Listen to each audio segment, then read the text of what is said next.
8 million people died in 2012, according to WHO, because of cancer detection, late cancer detection.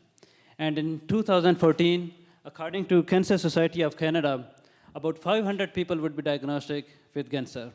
But those would be those unlucky people where the cancer would be detected at so late stages that the treatment would be very expensive for government and even fatal for the patients themselves. And there is a possibility for them to survive for 5 years with a rate of 97% according to one foundation. But the problem is that according to current existing methods, there is no possibility to detect cancer at very early stages. We are a team of about 7 people at the University of Alberta who have developed a technique and also tested it to some extent where we can detect cancer and those small signals at quite early stages.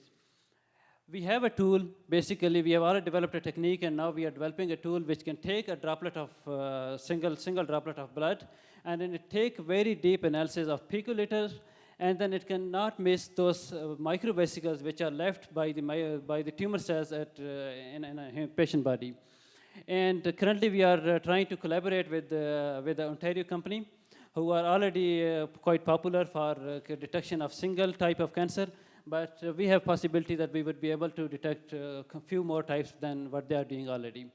And if we succeed with our effort, then basically our effort would be more benefited for like diagnostic labs like DynaLife. And currently the status is that we have developed a database of about 7 chemicals where there are 3 metabolites. And after that, we have already registered a company so that we can commercialize the technology and then take it to real patients.